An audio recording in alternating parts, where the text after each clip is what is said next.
अब इसमें तो इतना सारा लूट गया, जो दावे थे सारे खारिज हो गए। तो एक पूंछ पकड़कर मैंने बाइट देखा करते हैं, क्या पूंछ पकड़ते हैं कि चुनाव आयोग ने ऑर्डर कर दिया। अरे भाई क्या ऑर्डर करा, मैंने स्वयं कहा है कि हम चुनाव कराएंगे, इसमें कौन सी बड़ी बात है। इसी सदन में कहा है, लोकसभा में करा है, एज ए गृह मंत्री ऑन रिकॉर्ड करा है। उन्होंने कहा कि भाई राज्य का स्टेटस वापिस देंगे, तो ये भी मैंने कहा है कि अप्रोप्रिएट टाइम पर राज्य का स्टेटस हम वापिस देंगे।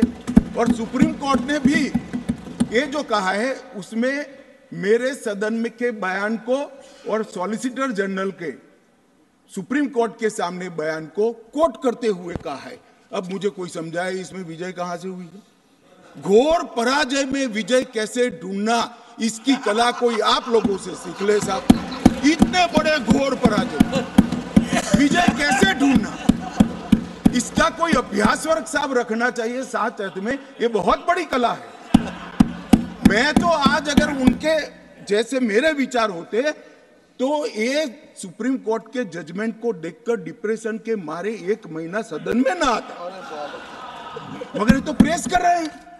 और कांग्रेस पार्टी ने आज प्रेस करी मान्यवर, और प्रेस में क्या किया, कहा कांग्रेस पार्टी ने, कांग्रेस पार्टी ने ये कहा मान्यवर कि ये जजमेंट आने के बाद भी हम मानते हैं कि धारा 370 को गलत तरीके से हटाया गया है। अब मान्यवर देश के दोनों सदनों ने, देश की संसद की दोनों सदनों ने राष्ट्रपति के सीओ को अनुमोदना दे दी, कानून पारित हो गया, कानून नोटिफाइड हो गया। किसी ने चैलेंज भी किया सुप्रीम कोर्ट में, ठीक है, सबका अधिकार है, करना चाहिए। सुप्रीम कोर्ट में एक लंबी बहस भी हुई, 5 जजों की बेंच बनी और 5 सीनियर मोस्ट जज बने, बैठे इसमें, लंबी बहस, सबकी सुनवाई हुई, आज फैसला भी आ गया। मगर ये फैसले के बाद भी ये कहते हैं कि हम इसको नहीं मानते हैं और हम मानते हैं कि धारा 370 गलत तरीके से हटाया गया है।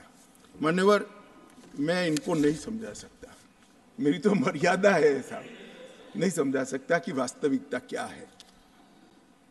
हमें समझना चाहिए कि 42,000 लोग मारे गए हैं। क्यों मारे गए हैं? सवाल हिंदू मुस्लिम का नहीं है।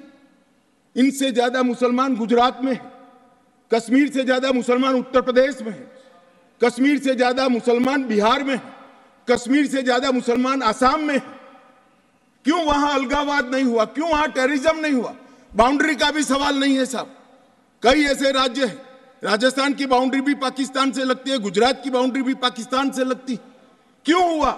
क्योंकि धारा 370 अलगाववाद को बल देती थी और अलगाववाद के कारण आतंकवाद खड़ा हुआ। ये समझना ही नहीं था।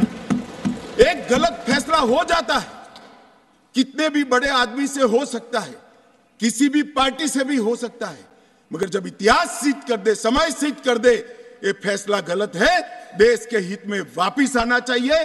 अभी भी मैं कहता हूं वापिस आइए, वरना जितने बचे हो इतने भी नहीं बचोगे। अगर अभी भी इस फैसले को चिपक कर रहना चाहते हो तो देश की जनता देखती है 2024 में 2-2 हाथ भी हो जाएंगे और जनता का परिणाम भी आ जाएगा और मोदी जी तीसरी बार प्रधानमंत्री। मान्यवर मैं जिस 2 बिल को लेकर आया हूं वो 2 बिल एक प्रकार से सभी पार्टियों को मैंने सुना है, सर्वानुमत से बिल के तत्व को सबने समर्थन किया है। बिल का जो तत्व है, कंटेन है, इसका किया है। मुझे था कि गिटराज खड़े हो जाएंगे कि हम अपोज में खड़े हैं, मगर मैं सभी पार्टियों को कहता हूं, तब ये तो काउंट करता हूं कि कम्युनिस्ट पार्टी कभी अच्छे काम का समर्थन नहीं कर सकती है, इसलिए सभी पार्टियों से मेरा मत बाकी दलों से। मान्यवर कमजोर और वंचित वर्ग ये जो नाम है, किसी भी नागरिक की डिग्निटी को बहुत हर्ट करने वाला नाम है। अंतर की गहराइयों तक दुख खड़ा करने वाला नाम है और बहुत समय से था। आज प्रधानमंत्री जी ने एक जो फैसला लिया है, जिस फैसले को वास्तविक स्वरूप देने के लिए मैं आपके सामने उपस्थित हुआ हूं, इसमें कमजोर और वंचित वर्ग की जगह अन्य पिछड़ा वर्ग ये नाम जोड़ने का फैसला दिया है, जो संवैधानिक ढंग से संवैधानिक शब्द है। मान्यवर, दूसरा बिल जो है वो दूसरा बिल जम्मू कश्मीर में सालों से अलग अलग प्रकार के विस्थापित हुए। मान्यवर, 80 के दशक से आतंकवाद की शुरुआत हुई, 89 से चरम सीमा पर पहुंचा। ढेर सारे कश्मीरी हिंदू, विशेषकर कश्मीरी पंडित और ढेर सारे सिख भाई घाटी छोड़कर पूरे देश भर में बिखर गए। जम्मू में गए, बेंगलुरु गए, गुजरात गए, दिल्ली गए, फरीदाबाद गए, देश भर में बिखरे। सभी राज्यों ने उनकी आवभगत भी की, सभी राज्यों ने उनको रिजर्वेशन भी दिया, कई राज्यों ने उनको नौकरी में प्रायोरिटी दी भी। कश्मीरियों को गले लगाने का काम पूरे देश ने किया है, पूरे देश की जनता ने। मान्यवर, वो बिखरे और ऐसे बिखरे कि अपने ही देश में वो विस्थापित हो गए, निराश्रित हो गए।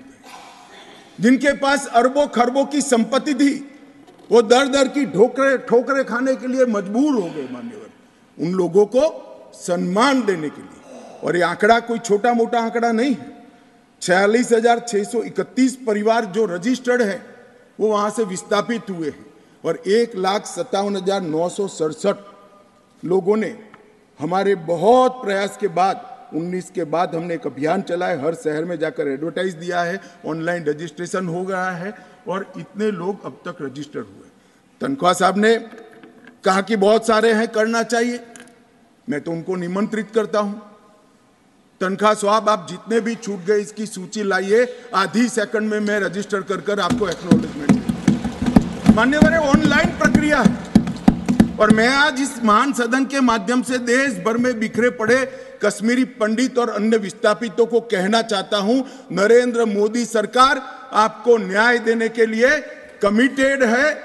आप मुझे लिखिए, कश्मीर सरकार को लिखिए, किसी भी विज्ञ के बगैर आपका रजिस्ट्रेशन कर दिया जाएगा।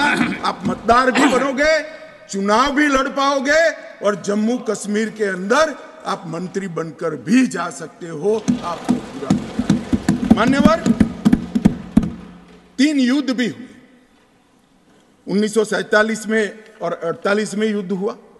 31,779 परिवार आज के पाकिस्तान अधिकृत कश्मीर से शरण लेकर भारत में आए।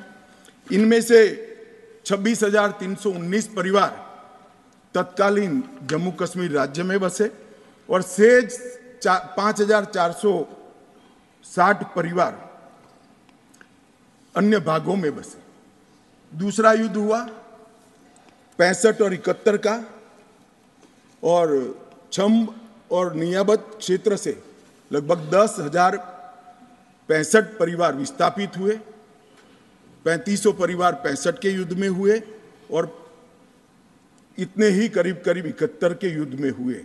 अब तक 47, 65 और 71 के युद्धों में लगभग 41,844 परिवार विस्थापित हुए हैं। उनको भी भारत सरकार ने ढेर सारी चिंता करी है, मैं आगे बताता हूं। मगर ये बिल जो है मान्यवर, 3 सीटें, 2 जम्मू कश्मीर से विस्थापित परिवारों के लिए और 1 सीट पाक ऑक्यूपाई कश्मीर से विस्थापित आए हुए कश्मीरी भाइयों के लिए रिजर्व करने का काम नरेंद्र मोदी जी ने बहुत मन के साथ, चाव के साथ और संवेदना के साथ किया। मान्यवर, ये जो फैसला है उसी एक्ट का हिस्सा है जिस एक्ट को सब चैलेंज करते हैं। मैं उनको बताना चाहता हूं, जब आप 5 अगस्त 2019 के बिल को चैलेंज करते हो, तब आप डिलिमिटेशन कमीशन एक्ट को भी चैलेंज करते हो। ये मत भूलो कि आप इनके रिजर्वेशन के खिलाफ बात करते हो। मान्यवर, डिलिमिटेशन कमीशन ने गंभीरता से विचार करने के बाद समुदायों का प्रतिनिधित्व नॉमिनेशन द्वारा कराने की सिफारिश की है। और मान्यवर जम्मू कश्मीर प्रशासन ने, जो आज स्वाभाविक है राष्ट्रपति शासन है, उसने भी अपना अभिप्राय डिलिमिटेशन कमीशन को दिया था।